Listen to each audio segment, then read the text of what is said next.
Welcome back to 1834 Restoration House. So it's been a couple of days since we closed. It's a Saturday morning. It's just an absolutely beautiful day. It's not too hot outside. So here we are back at the house. Well, it kind of feels surreal in a way. I'm so excited. Yeah? I am tickled pink, yes. Yeah, it's amazing. So what are you going to work on? Well, my goal today is to get under the house and find out what we need in the way of plumbing, electrical, piping, and supplies to get the washer and dryer hooked up. I love that. Yeah.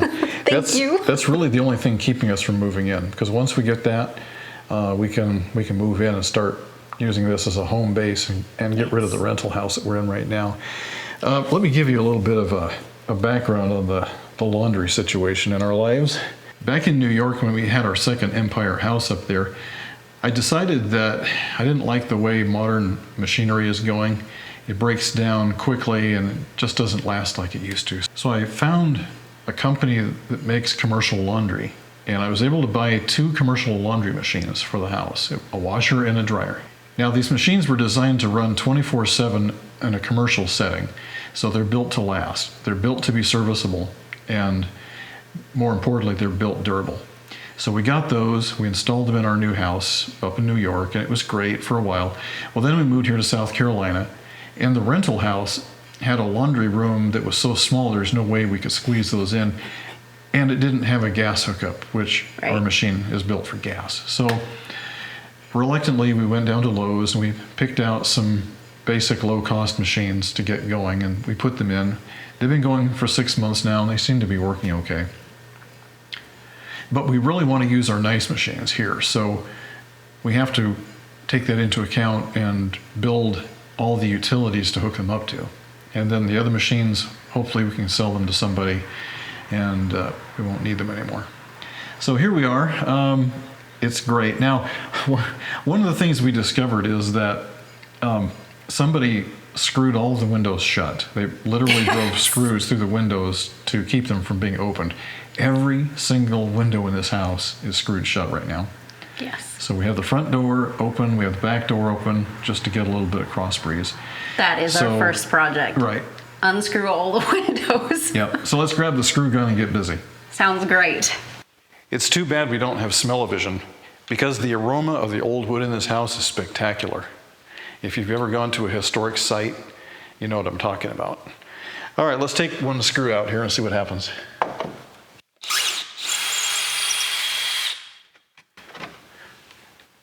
Drywall screws.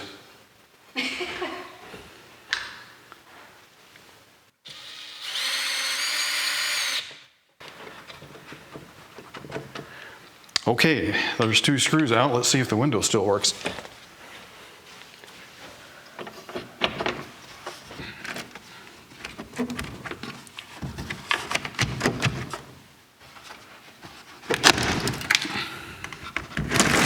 Oh yeah, look at that. That's beautiful. All the window glazing is falling off. It's full of bugs, but it still works. The sash weights are still doing what they're supposed to do. Okay, that takes care of one. Let's go up here and see if we can get the other one.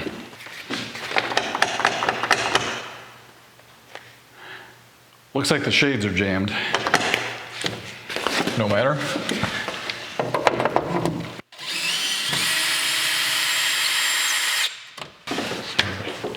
There's one.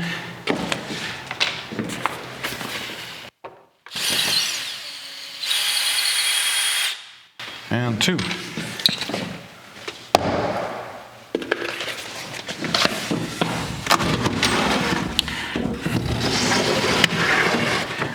That was beautiful.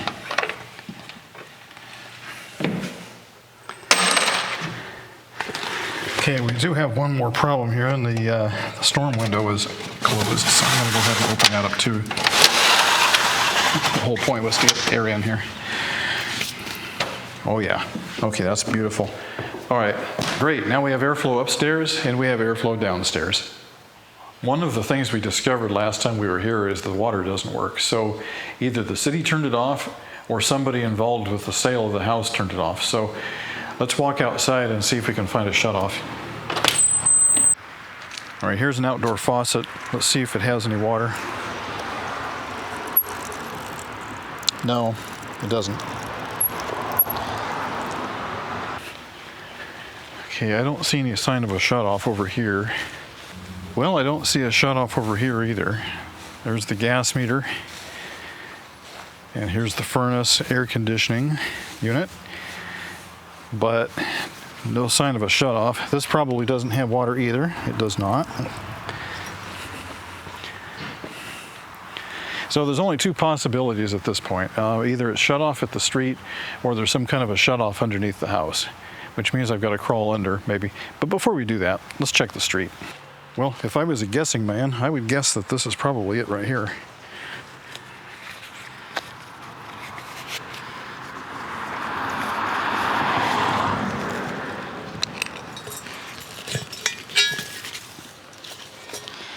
Well, that's the meter. I don't see any sign of a shutoff though. Jeannie's up front putting on bug spray right now, and I can smell it clear back here. We couldn't find any sign of a shutoff valve up at the front. We only found the water meter. So that means the shutoff valve has to be underneath here. So I'm going to go ahead and open this up. Let's have a look inside here. Well, first thing I see here is a big mushroom. Look at this giant mushroom I pulled out of here.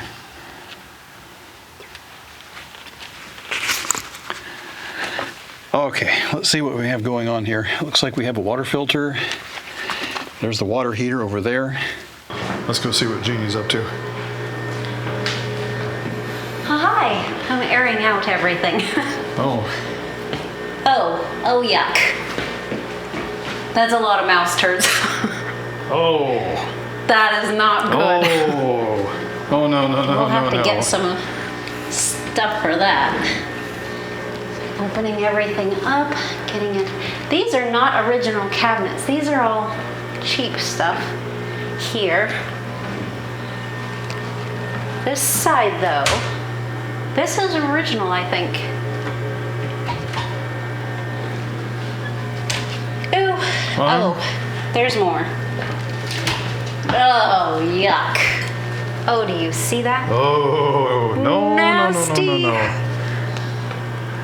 I really hope none of those are fresh because there hasn't been any food in here in so long. I hope it's not fresh. Yeah. Will we be taking a trip to the hardware store? Yes, most definitely. None in here. That's good. How about the hutch? Nope, none in the hutch. Okay, great.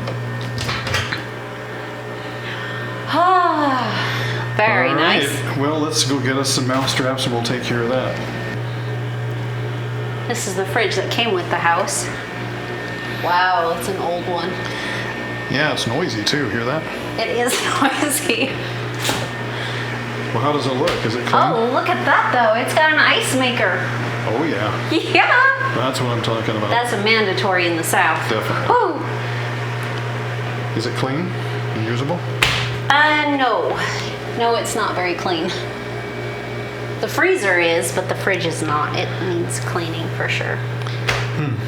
So, hopefully we'll get that done today too. Well, this is our very first meal in the new house, And in our dining room. in our dining room. But there's no furniture here because it's all back over at the rental house. That's okay. Well, let's see, we got some soda, we got some grapes, pizza. That's great. And I have apples in case you want apples instead. And pizza. Sounds great. Cold pizza, but that's okay. That's, yeah, it's okay. It's just as good to me. This is going to be our laundry room. What do we do first? Well, we have to put the washer and dryer on that wall because we don't want to block the door and the window. We also don't want to block the air conditioning duct down here. Okay. But we have to get all the utilities up into this area or out of this area. I was thinking about the ducting of how do we get the exhaust out of the dryer. And over here, we have this prefabricated aluminum corner which has doors and windows in it. The same stuff you might find in a trailer house. Certainly not appropriate for a Victorian, but this is what we have at the moment. So here's what I was thinking. If we punch a hole right here in this sheet metal panel, put our dryer vent right out there, and then just run it along the floor around here and then put it into the dryer. That'll take care of that. Now, Okay. I know you guys are thinking that's crazy, but in our context, we're thinking about how can we get in the house as quickly as possible and get things going, because we have other plans for this part of the house in the future where we can correct a lot of these weird, funky 20th century additions that were done along the way. Yes. But for now, we have to get in here. So that takes care of the vent. Okay, let's measure this real quick. Okay. So here, You want it right here at the outlet, is that okay? yeah, that's fine. Okay. We'll come out here like so, and then I'm just kind of loosely saying maybe a 12-foot flex duct Okay. or some sections of rigid. Okay. I'll just put dryer vent system so that you can choose what you want. Welcome to the underside of the house, guys. It's kind of dark and spooky down here, and there's spider webs and who knows what kind of creatures lurk in the darkness, but luckily we don't have to go too deep into this. Now, I'm sitting right underneath where the washer and dryer will be, and the news down here, it's all great news right now. So that white pipe right there is the drain pipe. So all we have to do is cut into that and then put a T on there, and we can bring that up. Our washer and dryer will be right up here. So that takes care of our drain. Right in front of that drain is a black iron pipe right there. That's our natural gas. Again, we can open up that union right there and put a T on there and hook up some gas and take it upstairs. Electric power is already up there, so we don't have to worry about that. The venting will go out the side of the house. This is the hot water heater, and right on top of it you can see hot and cold running water pipes. They look to be about 1/2 inch, which is awfully small for a house this big, but it doesn't matter. We'll tap on, put a couple of T's on there, and then we'll bring the water over there, right straight up through the floor, and that will be the hot water supply for the washer and dryer.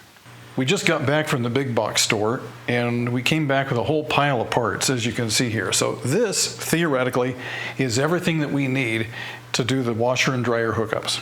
So we have the drain pipe here, and it's 2 inches. Now, we thought we'd take it down to 1.5 inches, but we got to looking up some of the codes and everything and found out that the modern clothes washers, they have high power pumps and they need to have the extra flow to get the water out. And since the pipes down below in the crawl space are already 2 inches, we just kept it 2 inches all the way. So we've got that. We've got the sweep here, a couple of 45s, and you can't forget the P-trap.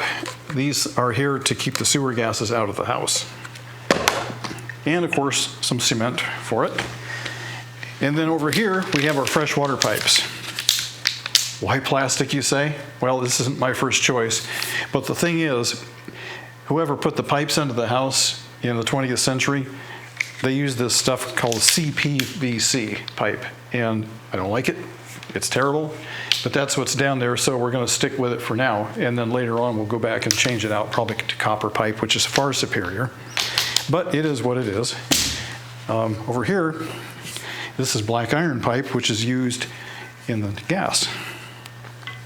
Since we have a natural gas furnace, we need natural gas for our dryer, and that's how we'll do that. So we have a bunch of what they call nipples, which are basically just short pieces of pipe. We've got a whole bunch of those. We've got 2 inches, 3 inches, 4 inches, elbows, T's, caps.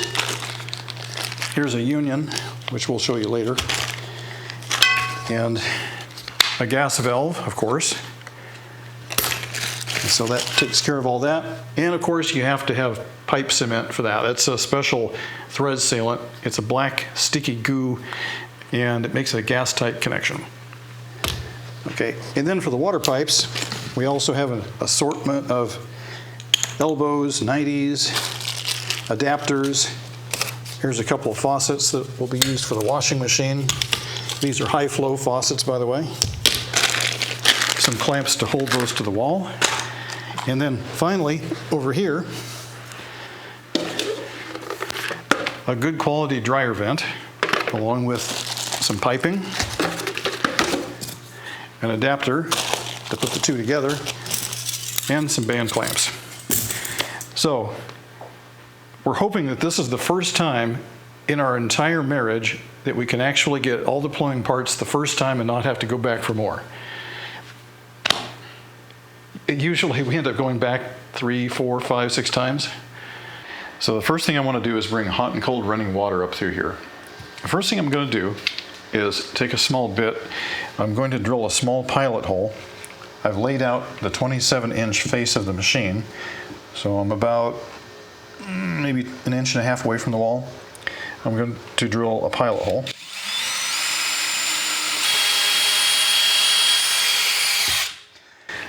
The goal being to find out exactly where that comes out below without doing too much damage to the floor. Next, I want to put something through the hole so I can identify it from below. Unfortunately, there's no skinny wire laying around anywhere. Now, if you buy a place that has an old barn, I guarantee you can go out to that barn and find all kinds of things that are useful, probably including a skinny wire. But we do have this piece of broom straw, so I'll put that down the hole and make sure it goes through. Okay, apparently we have full penetration here because I'm not hitting anything. So that means that we didn't hit a joist. So I'm going to leave it just like that and go down below and see where it's at. We're underneath the laundry area, and here's the pilot hole that I drilled, and that's the broom straw that I pushed through. But as you can see, it's right up against this board. Well, that's too close. So we'll go upstairs and we'll drill a new hole, and we'll take it about 1 inch this way, and then we'll make a mate for it over here for the other pipe. Then we can just take our 2 pipes, come straight down, go through 90-degree elbows, and head clear over there, and then we can intercept the 2 pipes.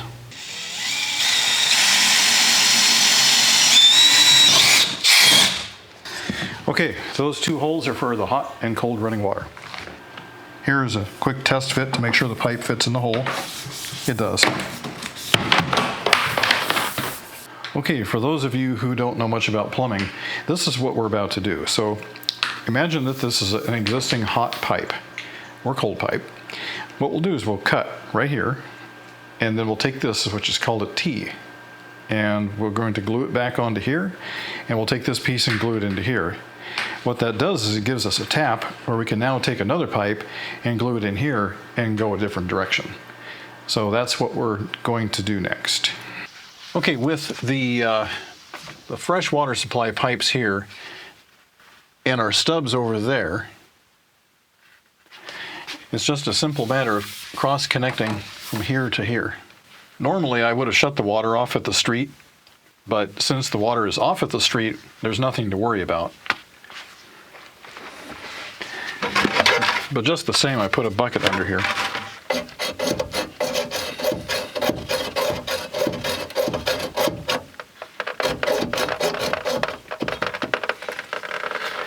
Okay, so I've opened up the pipe and now the water is dripping down. Obviously it's not under pressure, but sometimes there's a little bit of residual pressure in the lines just because of gravity. I don't know if you can see it, but I'm draining the line out into a bucket right now. One of the problems with plumbing is sometimes you think you've got all the water out, and then a minute later more water starts to come. And you can repeat this process over and over again. But what's happening there is that the lines are vacuum locked, and the way to fix that problem is to go upstairs and open up some faucets, and that will allow the air into the line and break that vacuum so that all the water can come out. We weren't able to capture it on camera, but we cut into the 2 main lines about 8 inches apart from each other and put T's on them, and then I ran these lateral pipes over this way. So I'm going to go ahead and take one of these and cut it right about here.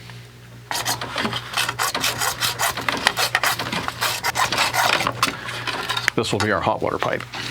And I'm cutting off the fuzzy stuff here with the utility knife because it gets in the way and doesn't make for a good connection. For those of you who've been with us since the beginning, I really miss having a basement. The first thing we're doing is applying some purple primer, which cleans the plastic and makes it to where it can accept the glue.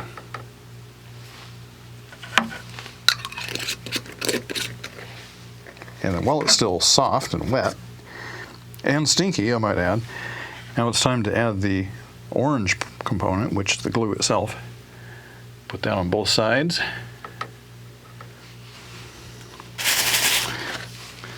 And take your 90-degree part, just kind of work it on like that. Try to get it as straight as you can at first, because if you don't do it, then it welds itself on, then you can't move it. Okay, we have our hot and cold fresh water here. Comes through elbows and goes straight up into the house. Let's go top side and take care of the rest of it. The best part about working in a crawl space is coming back out. Okay, here we have our two pipes that are now connected up to the hot and cold supply. And I'm going to cut them about here.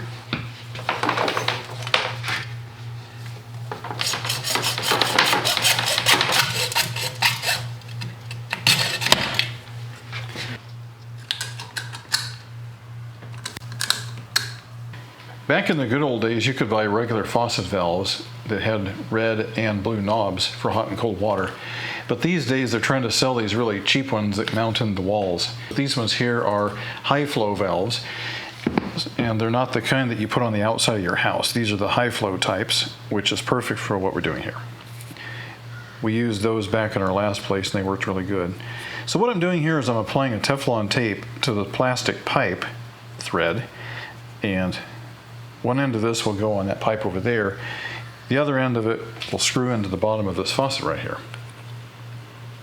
So here's the faucet valve, and I took the adapter with some Teflon tape and went ahead and cranked that down nice and tight. The next thing we're going to do is come back with our purple cement, and we'll just put a little dribble on there, like that. A little bit on the interior. And then we'll come back with our orange. Put some on there like so.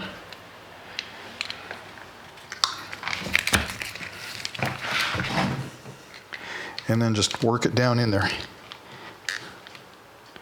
That ensures an even coat. See, now it's already hardened up. This old Victorian came with an old refrigerator. It's a General Electric, probably from the 1980s, probably, I'm guessing. But, you know, it's all right, it just needs to be cleaned up inside. But here's the problem with this refrigerator. It runs all the time. Now, there's two things going on here. So first of all, refrigerators, they need to have something in them. So we put a box of soda in there, and the cold soaks the soda pop, and that kind of helps the refrigerator to not run all the time. The other thing is, down underneath there is a bunch of coils, and those are the condenser coils. They're supposed to get rid of the heat. But the problem is, over time, they get crusted with dirt, dust, hair, and all that stuff makes a thick blanket on there, and that heat can't go away, and that makes the compressor run all the time. And this is something that you guys could do at your house today, probably. You know, just get under there and have a look at those coils, because if they're not clean, your refrigerator is not running efficiently, and you're using more energy. And to be honest, a lot of refrigerators get thrown away every year just because the coils are dirty, and that's why the refrigerator's not working. So save yourself some money. Okay, we've got our shop vac, and this is a special coil brush that you can buy at any home center. So what I'm going to do is get down here and brush the coils and then suck up the dust with this.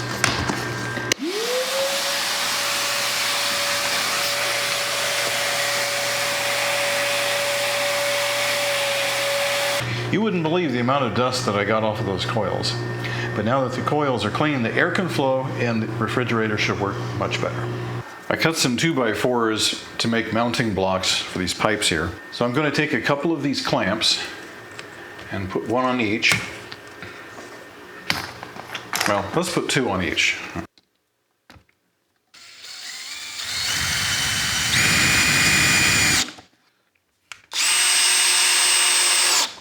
Done. So we cut these 4 boards, and the reason that I did that is we have pipes that need to stand off away from the wall a little bit, and the wall currently has siding on it which is slanted, So what these boards do is they make a flat surface to clamp a pipe to. And I also pre-drilled these boards with a drill just to relieve it. So it's not quite a loose fit, but it almost is. And that way the screw doesn't have to fight its way through the 2x4 before it gets into the wall, because it really doesn't need to clamp into this. It just needs to clamp into that. Okay, next up we need to cut a hole for a drain pipe, which will mount right here. I have the pipe laid up against the board, and it just barely fits this room. It's a 10-foot pipe, so I'm surprised it actually was able to get in here and fit.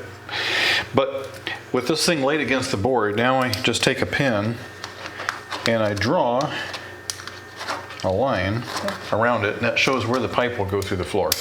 I selected a hole saw which has the approximate diameter of the outside diameter of this pipe.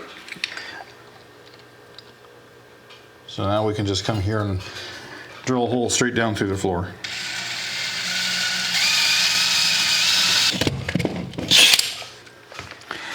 Okay, there it is.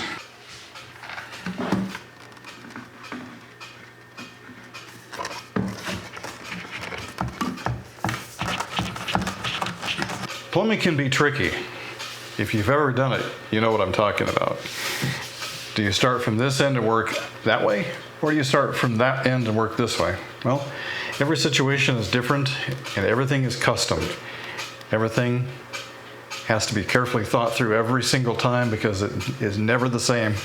So after looking at all the options here, I decided the best way to do is just drop the pipe in.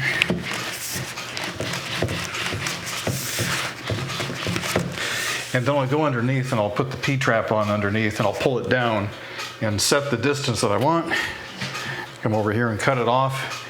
And then whatever's left over here is what we have to work with underneath. There's the P-trap. I'm just doing a dry fit for now. And we'll be able to rotate this wherever it needs to be. But for now, it's just there. And I think that's probably going to be a good place for it. We could probably come up just a little bit there, but otherwise I think that's pretty good.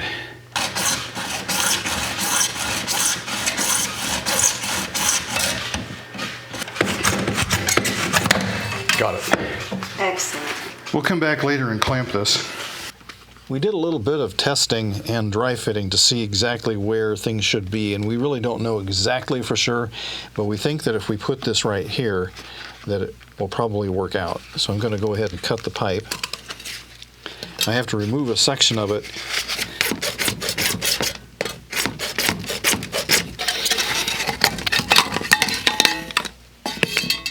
So he's already dry fitted every pipe.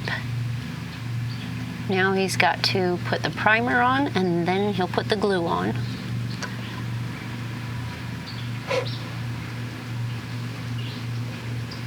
Definitely making sure there's no dirt in there.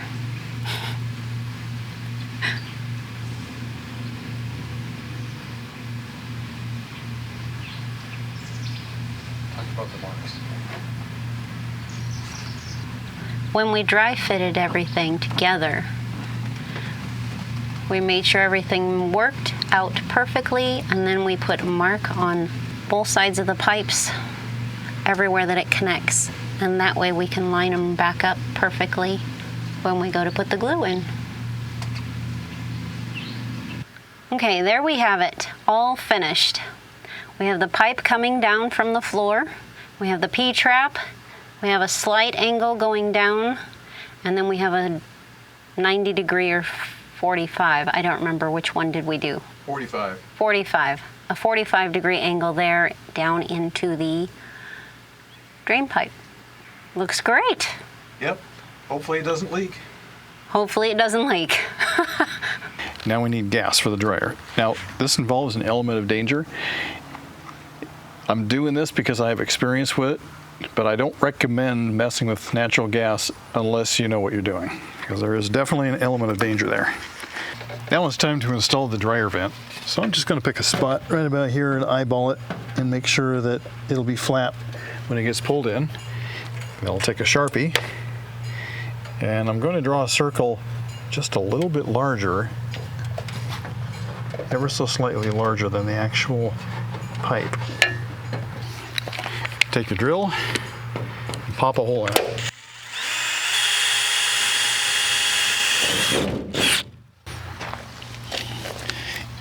Now you can go at it with the saw.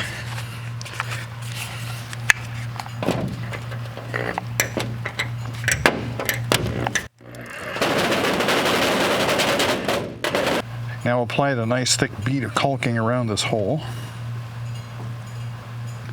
Do the same thing here.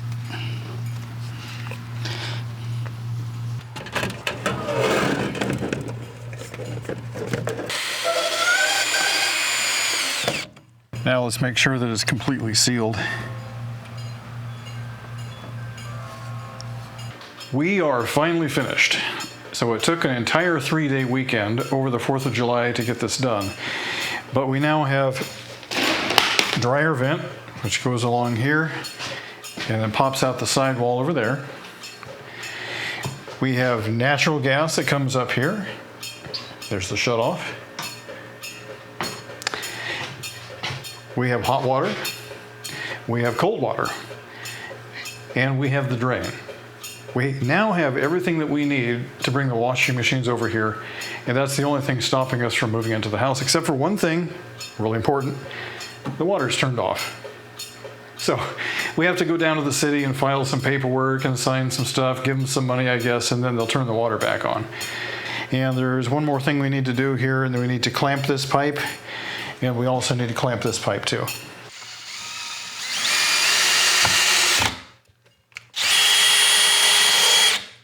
Well, thanks for coming along on our first restoration video.